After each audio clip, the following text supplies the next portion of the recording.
Assalamualaikum warahmatullahi wabarakatuh. Shalom, Om Swastiastu, Namo Buddhaya, salam kebajikan. Ibu dan Bapak yang berbahagia, puji dan syukur kita panjatkan kehadirat Tuhan Yang Maha Esa.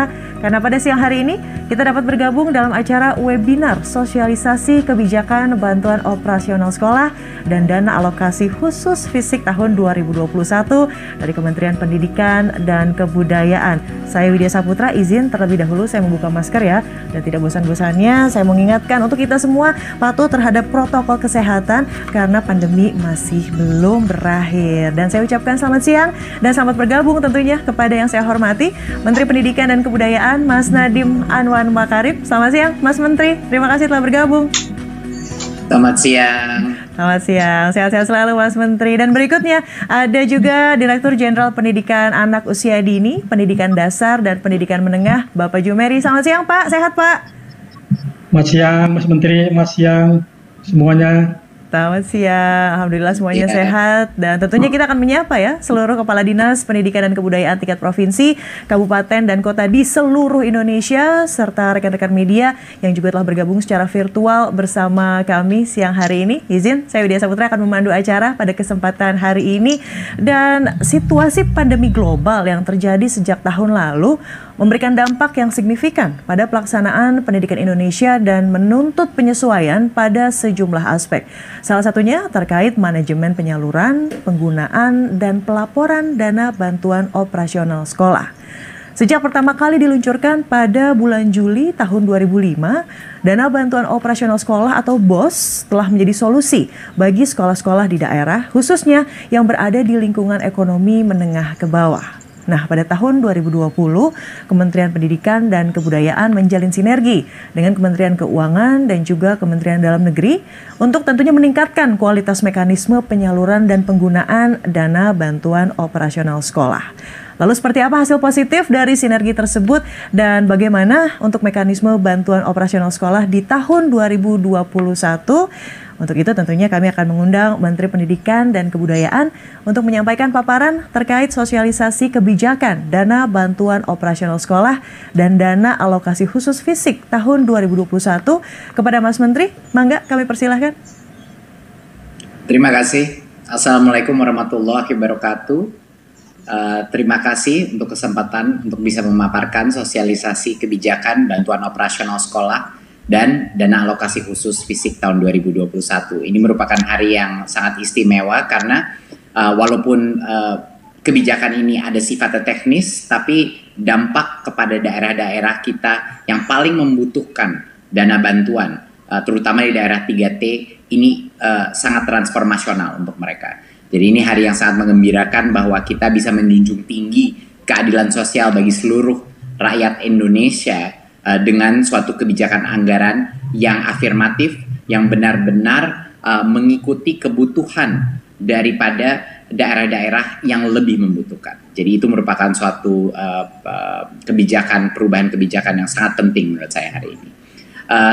Izinkan saya melakukan paparan mengenai apa saja isi daripada perubahan kebijakan BOS dan DAK tahun 2021. Berikut. Kita ada dua sesi di sini. Satu adalah mengenai kebijakan BOS, kedua adalah mengenai kebijakan DAK. Yang pertama akan saya telahi adalah yang kebijakan mengenai BOS di tahun 2021. Berikut.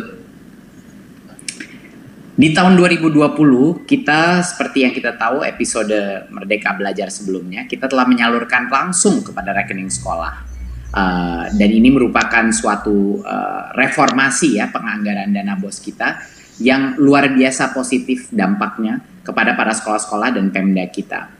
Kita berhasil mengurangi keterlambatan pengiriman dana BOS sebesar 32%. Atau dalam ukuran waktu itu sekitar 3 minggu lebih cepat. Rata-rata 3 minggu lebih cepat dibandingkan dengan tahun 2019. Ini dampaknya luar biasa. Banyak sekali orang tua yang dulu diminta untuk ditalangi dulu biaya operasional sekolah. Sementara karena proses administratif yang menimbulkan ketundaan, penundaan daripada penerimaan dana BOS, ini udah tidak terjadi lagi. Jadi dengan transfer ini kita telah mengurangi keterlambatan sekitar 32%, sepertiga daripada keterlambatan itu sudah kita kurangi atau kita menghemat waktu sekitar 3 minggu. Dampak kepada ekonomi masyarakat setiap sekolah juga sangat besar, di mana sekolah punya anggaran tepat waktu dan tentunya untuk kualitas mutu pembelajaran. Dan kami pun mensurvei semua kepala sekolah, banyak sekali kepala sekolah, dan kami juga mensurvei kepala dinas dan representatif Pemda, dinas pendidikan di provinsi dan di kabupaten. Dan surveinya luar biasa. Dalam survei ini 85,5% responden sekolah dan 96% daripada responden pemerintah daerah memandang penyaluran BOS langsung ke rekening sekolah ini sangat memudahkan atau sangat memudahkan. Seperti yang kelihatan tuh, yang biru tua itu memudahkan, yang biru muda itu sangat memudahkan. Jadi ini adalah suatu breakthrough ya, policy yang kita lakukan sebelumnya di tahun 2020, dan ini menjadi motivasi untuk Kemendikbud terus melakukan optimalisasi daripada reformasi kebijakan anggaran. Berikut. Di tahun 2021 kita menyediakan dana BOS kepada sekitar 216.000 satuan pendidikan dengan alokasi sebesar 52T.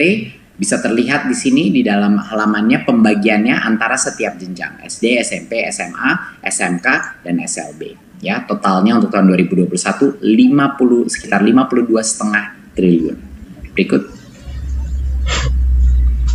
Ada 3 pokok-pokok kebijakan dalam bantuan operasional sekolah di tahun 2021 ya. 3 hal yang harus kita ingat. Yang pertama adalah nilai satuan biaya BOS itu bervariasi. Tadinya semuanya sama, tergantung per anak saja, dan sekarang setiap area, setiap kabupaten dan daerah dan setiap sekolah itu ada variasinya ya. Jadinya nilai satuan biayanya berubah, terdiferensiasi. Kedua adalah penggunaan dana BOS masih tetap fleksibel, masih mengikuti pedoman penggunaan dan juknis dana BOS di masa pandemi ini untuk mempermudah berbagai macam kebutuhan yang dibutuhkan masing-masing sekolah. Dan yang ketiga adalah pelaporan dana BOS ini dilakukan secara daring. Jadi kita ada transformasi metode pelaporan, dan nanti kita akan juga membahas dampaknya apa terhadap pelaporan daring ini. Ya, jadi 3 pokok kebijakan. Satu adalah unit per anaknya itu bukan seragam tapi terdiferensiasi ya. Kedua adalah masih fleksibel penggunaan dana BOS, dan ketiga adalah sistem pelaporannya adalah menggunakan teknologi sekarang secara online. Silakan berikut. Jadi yang pertama dan yang terbesar dan berita terbaik bagi banyak sekali daerah-daerah, terutama daerah-daerah terluar tertinggal di Indonesia, adalah satuan biaya BOS tidak lagi seragam.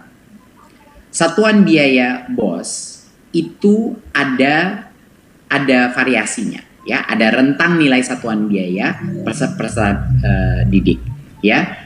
Jadinya contohnya yang sebelumnya SD semuanya dipukul rata di 900.000 per anak, sekarang di SD ada sekitar dari 900.000 bisa sampai dengan 1,9 juta ya. Dan ini adalah tergantung dari beberapa faktor lainnya ya. Jadinya sekarang ada diferensiasi yang lebih afirmatif. Berikut. Diferensiasi ini menimbulkan beberapa contoh yang bisa kita tunjukkan. Diferensiasi ini ditentukan berdasarkan daerahnya itu susah tercapai, indeks kemahalannya seperti apa. Sekarang bayangkan, sebelumnya kita tidak mengambil faktor bahwa untuk membangun sesuatu di daerah tertentu bisa saja 1,5 kali lebih mahal daripada daerah lainnya gitu. Dan kita tidak mengikuti faktor-faktor ini. Jadi sehingga sekolah-sekolah yang kecil, sekolah-sekolah di daerah yang lebih terluar dan tertinggal, itu mereka yang paling dirugikan ya, karena kebutuhan mereka lebih banyak ya, kebutuhan dari finansial, karena semua barang di situ lebih mahal, biaya distribusi atau biaya logistik untuk sampai ke daerah-daerah itu lebih tinggi, tapi tidak ada konsiderasi dari sisi kebijakan. Itulah yang kita benarkan. Ini kita mengambil contoh, salah satu contoh kita di NTT, di mana NTT di tahun 2000 di Kabupaten Timur Tengah Selatan NTT di tahun 2021 akan mengalami perubahan cukup signifikan, sekitar 5-6% lebih besar alokasi dana BOS-nya di beberapa SD, SMP, dan SMKN-nya, karena sekarang kita sudah memfaktorkan indeks kemahalan masing-masing area. Contoh kedua, kita melihat di Kepulauan Aru, Maluku, yang lebih jauh lagi, yang biaya distribusi atau logistik lebih mahal lagi. Biaya konstruksi pun karena bahan dasar juga lebih mahal di situ di daerah kepulauan. Dan ini peningkatannya dramatis. Peningkatan dana BOS mereka mencapai sekitar 40 sampai dengan 50% di daerah-daerah kepulauan di Maluku ya untuk dana BOS mereka. Jadi ini kabar sangat gembira untuk teman-teman kita terutama di tempat-tempat kepulauan di daerah Maluku dan di timur Indonesia.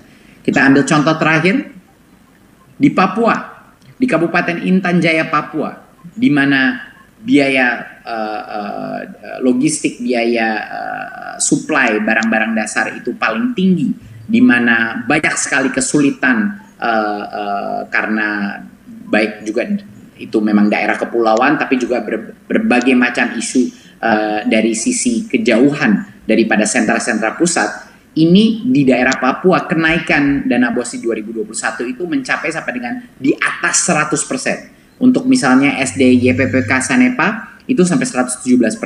SMP Negeri 1 Sugapa naik 125% dan SMA 1 Sugapa naik sampai 131%. Jadi ini benar-benar perubahan cara kita mengalokasikan BOS yang jauh lebih adil. Biar teman-teman kita di Papua, di Maluku, di NTT itu bisa meningkatkan kualitas pembelajaran mereka dengan mengkonsiderasi berbagai macam faktor dan indeks kemahalan di daerah-daerah mereka tersendiri.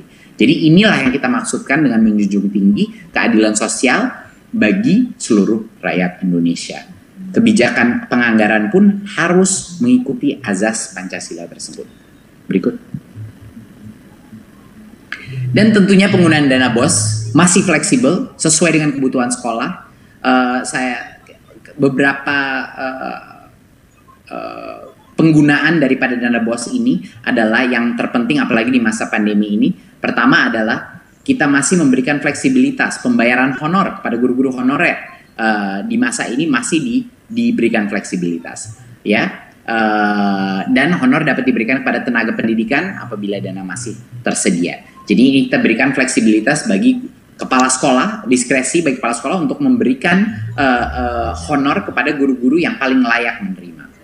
Dan juga tentunya di mana saat ini kita sudah masuk dalam proses pelaksanaan tatap muka dan semakin banyak sekolah semakin setiap minggu mulai melakukan tatap muka, dana BOS bisa dan kami anjurkan untuk digunakan untuk segera mengakselerasi proses tatap muka untuk memenuhi segala kebutuhan protokol kesehatan seperti kesediaan sanitasi, masker, termogan, dan berbagai macam kebutuhan untuk memenuhi daftar periksa pembelajaran tatap muka.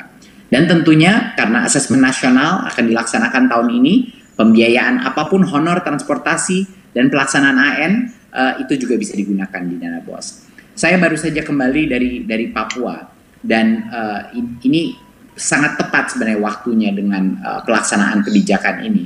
Karena dengan adanya fleksibilitas dana BOS, saya dengar dari banyak teman di Pulau Dom di Papua Barat, itu mereka menceritakan bahwa salah satu isu utama mereka adalah transportasi antara kepulauan, transportasi baik anak maupun transportasi guru. Dan bagaimana mereka bisa menggunakan ini. Dengan adanya fleksibilitas dana BOS dan peningkatan yang cukup dramatis untuk daerah-daerah 3T seperti ini, teman-teman kita di sekolah-sekolah di daerah-daerah kepulauan bisa menggunakan dana BOS ini untuk transportasi murid-muridnya dan guru-gurunya karena lebih fleksibel dan juga satuan unit pembiayaannya sudah meningkat. Jadi ini benar-benar merupakan suatu solusi daripada kebutuhan masing-masing sekolah di daerah-daerah paling terluar yang mungkin sangat variatif kebutuhan mereka yang paling urgen. Berikut. Di tahun 2020, kebijakan mewajibkan pelaporan penggunaan BOS itu menjadi persyaratan penyaluran. Jadinya kalau tidak ada pelaporan yang dilakukan di kuartal sebelumnya, ya kita tidak akan bisa melepaskan BOS yang berikutnya. Dan apa yang terjadi, Bapak Ibu, apa yang terjadi adalah sesuatu yang cukup luar biasa.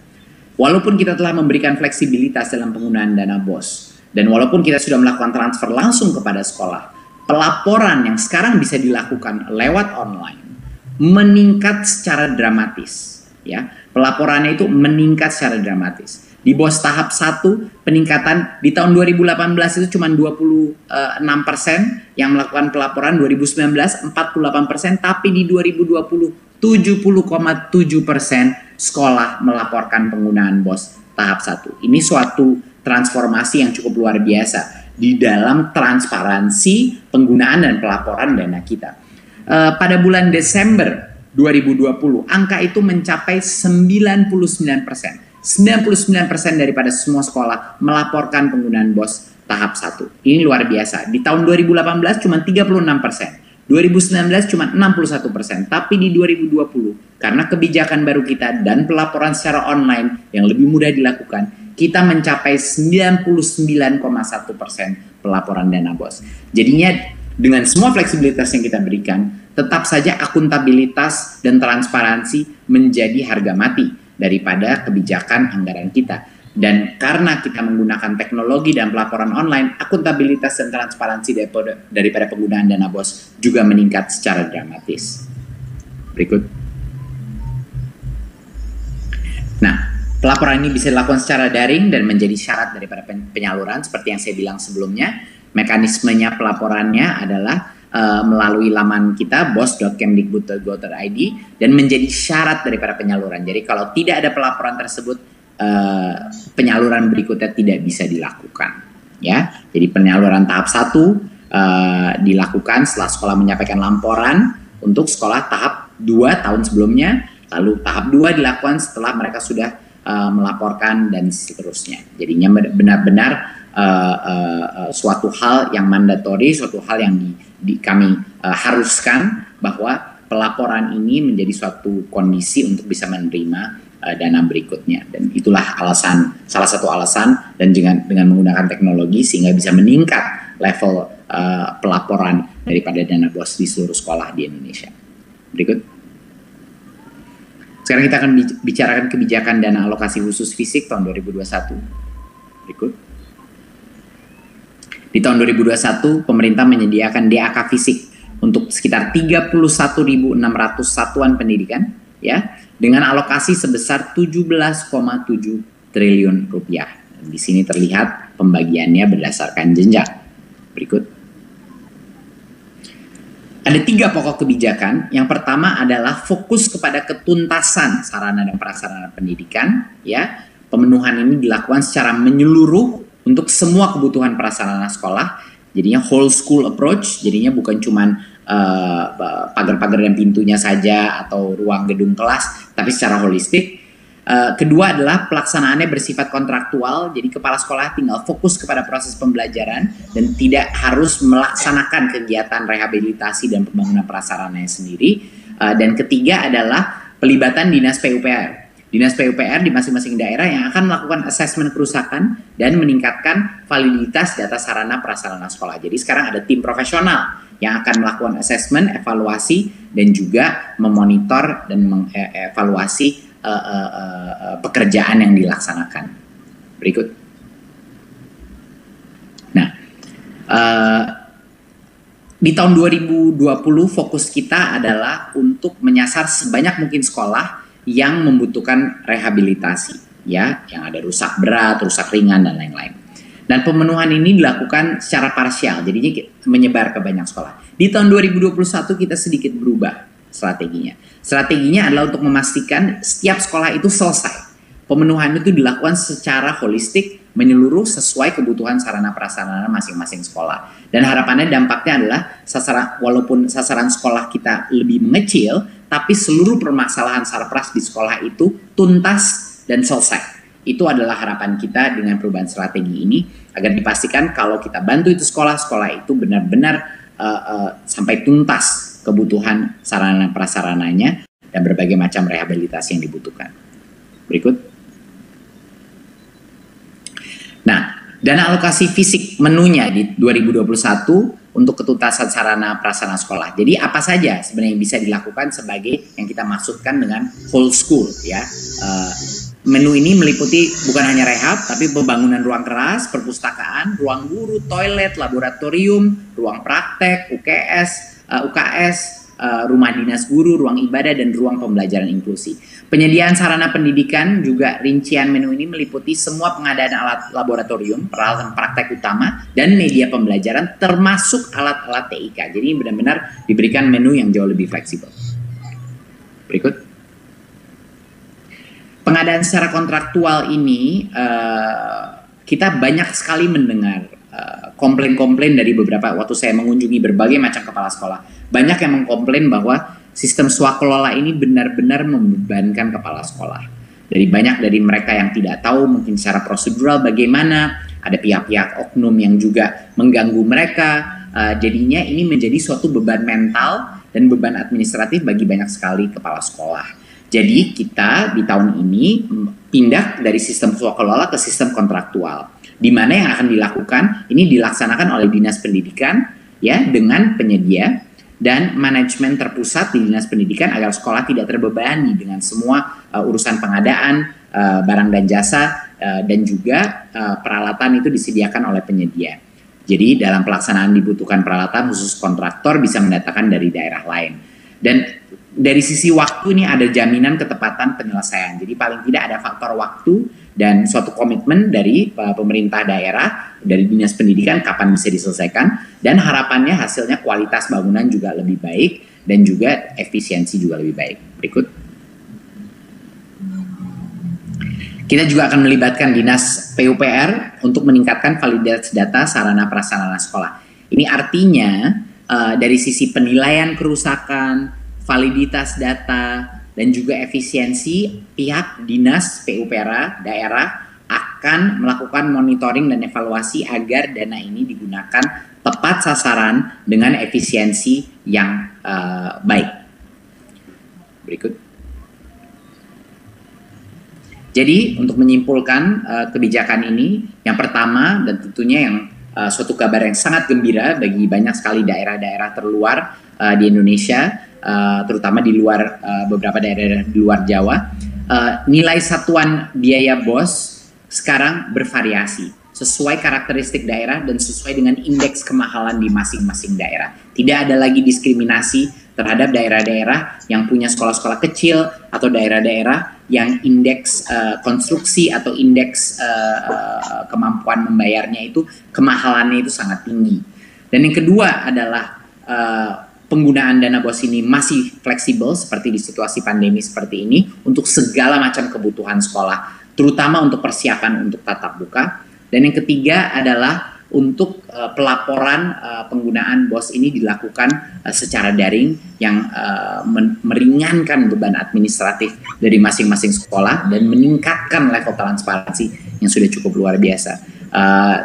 Teman-teman kita di Maluku, di NTT, di Papua akan menerima alokasi BOS yang jauh lebih besar secara total dari yang sebelumnya.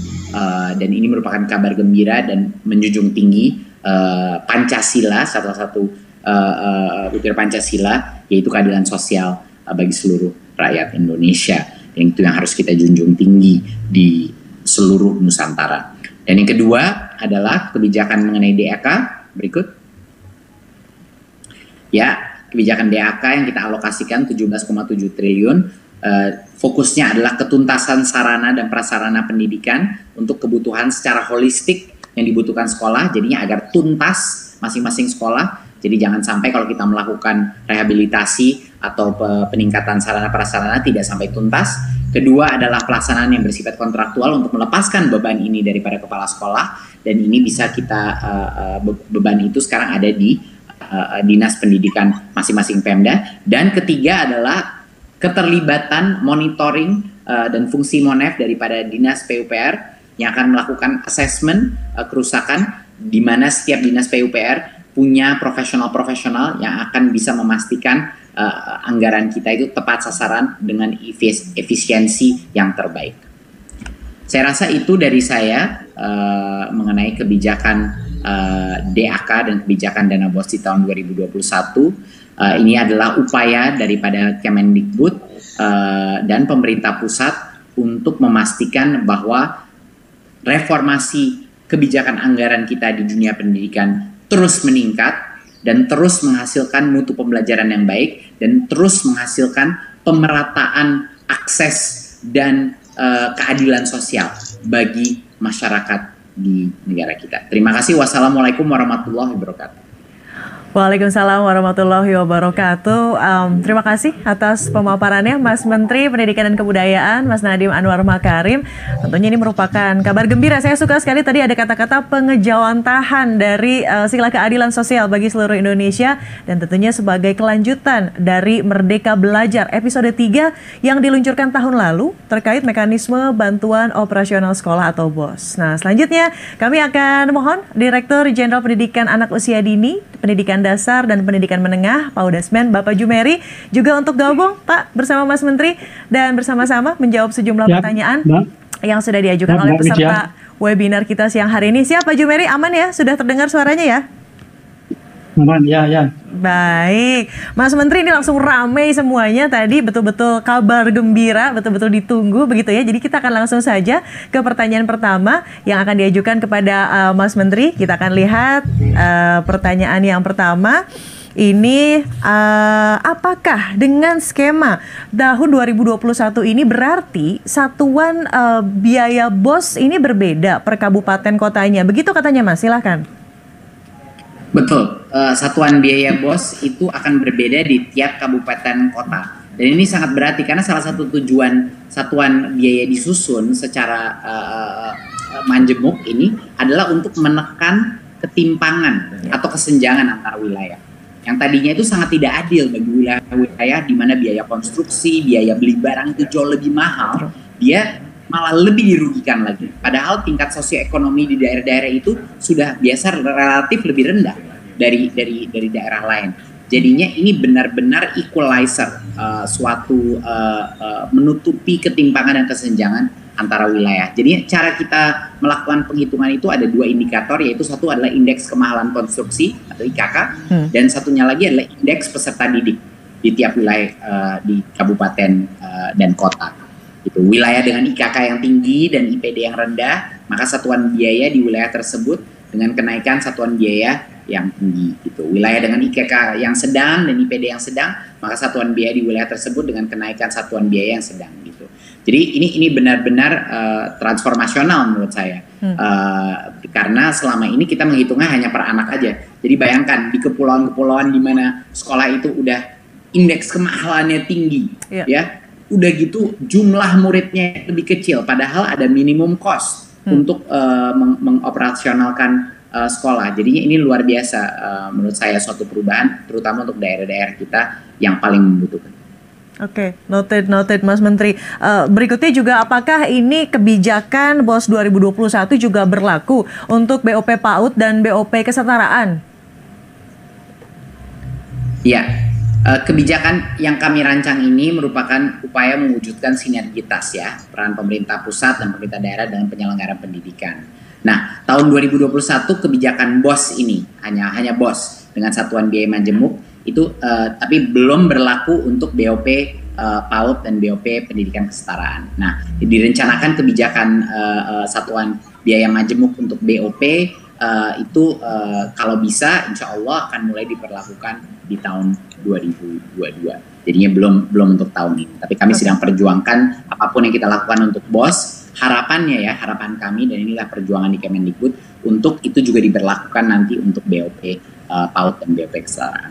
Oke, well noted Mas Menteri, terima kasih. Dua pertanyaan terlebih dahulu, dan sekarang juga ada pertanyaan tentunya kepada Pak Jumeri. Pak Jumeri? Ya, siapa? Oke, baik. Pak Jumeri sudah mendengar ya, mendengar suara saya, baik. Dan pertanyaan kepada Pak Jumeri ini terkait selama pandemi begitu Pak, tidak ada persentase dari dana BOS untuk pembayaran honor. Nah, katanya apabila ada suatu bencana alam terjadi di daerah dan tidak ditetapkan sebagai bencana nasional, apakah pembatasan honor 50% ini akan berlaku untuk daerah tersebut? Pak Jumeri, silakan. Jadi pembatasan ini tidak berlaku lagi, Mbak. Jadi bagi daerah-daerah yang ditetapkan sebagai daerah bencana maupun bencana nasional, maka ketetapan honor 50% bisa diabaikan. Jadi bahkan bisa sampai lebih dari 50%. Itu jika suatu daerah atau negeri ini dinyatakan sedang dalam bencana. Baik, semoga terjawab ya tadi pertanyaan pertama. Pertanyaan kedua ya berikutnya Pak Jumeri, ini langsung pelaporan katanya menjadi persyaratan penyaluran. Nah, lalu bagaimana nih dengan satuan pendidikan dengan keterbatasan internet? Seperti yang tadi disebutkan oleh Mas Menteri ya, ada wilayah 3T begitu, sehingga mungkin tidak bisa menyampaikan laporan secara tepat waktu. Pak Jumeri silahkan. Jadi laporan lewat internet ini adalah bagian dari akuntabilitas atas bantuan yang kita berikan kepada satuan pendidikan. Nah, bagi satuan pendidikan diberi waktu cukup panjang. Jadi, laporan penerimaan tahap 1 itu bisa sebagai dasar untuk penerimaan tahap 3, bukan dasar penerimaan tahap 2. Sehingga ada selang 1 tahap, Mbak. Nah, ini merupakan waktu yang cukup bagi satuan pendidikan untuk melaporkan. Kalau sekolah atau satuan pendidikan mengalami kesulitan akses internet, mungkin belum punya perangkat internet yang memadai, satuan pendidikan itu bisa di bawah bimbingan dinas pendidikan setempat memfasilitasi satuan-satuan pendidikan yang belum punya akses internet untuk dibantu dalam pelaporan.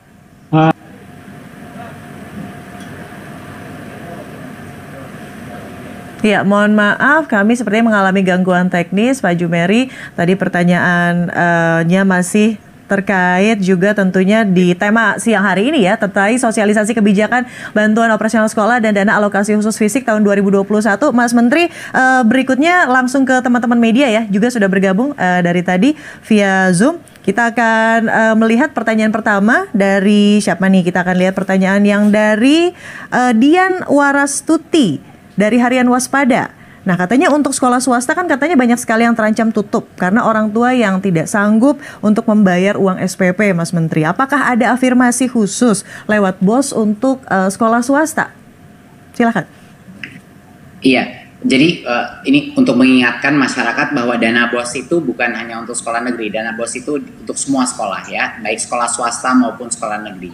Jadi dalam pelaksanaannya pengelolaan dana BOS itu persis sama di sekolah negeri dan sekolah swasta, tidak ada afirmasi khusus. Jadi dana BOS ini juga dapat digunakan untuk membiayai apapun operasional sekolah, termasuk gaji guru non-ASN. Jadinya pasti apalagi di daerah-daerah yang paling membutuhkan, ya daerah-daerah dengan tingkat sosioekonomi dan yang lebih rendah dan indeks kemahalan yang lebih tinggi, reformasi dana BOS ini dan peningkatan biaya satuannya itu akan sangat membantu baik sekolah negeri maupun sekolah swasta. Oke, noted. Pertanyaan berikutnya dari Indri nih, Mas Menteri, LKBN Antara. Bagaimanakah dengan sekolah yang jumlahnya mungkin siswanya sedikit dan besaran satuan daerahnya kecil? Apakah katanya tidak dirugikan dengan mekanisme seperti itu? Enggak. Khusus sekolah dengan jumlah peserta didik kurang dari 60 anak di daerah khusus yang ditetapkan oleh Kemendikbud itu diberikan afirmasi khusus, yakni alokasi dana BOS setara dengan 60 peserta didik. Jadi kita memastikan bahwa minimum fee, minimum operational cost untuk mengelola sekolah itu terjamin dan terjaga. Oke, jadi ekosistemnya sangat sehat begitu ya untuk pendidikan yang lebih baik kepada Indonesia. Sekali lagi boleh kita tepuk tangan loh untuk kabar baik di siang hari ini. Terima kasih Mas Menteri atas penjelasannya. Betul-betul semoga menjadi harapan baru terutama tadi ya untuk saudara-saudara kita di wilayah 3T, sebuah kabar yang baik. Dan tentunya dana bantuan operasional sekolah dan dana alokasi khusus fisik 2021 ini menjadi salah satu kelanjutan dari kebijakan program Merdeka Belajar episode 3 yang ditetapkan oleh Kementerian Pendidikan dan Kebudayaan. Dan tentunya semoga dengan mekanisme dana BOS dan juga dana alokasi khusus fisik 2021 ini dapat mendorong percepatan peningkatan kualitas pendidikan Indonesia. Mas Menteri, terima kasih sekali lagi. Dan kita juga mengucapkan terima kasih kepada semua peserta sosialisasi kebijakan bantuan operasional sekolah dan dana alokasi khusus fisik tahun 2021. Dan sekali lagi salam sehat untuk semua, semangat. Saya Widya Saputra mewakili seluruh penyelenggara undur diri. Terima kasih atas kehadirannya. Selamat siang, sehat-sehat selalu dan sampai jumpa.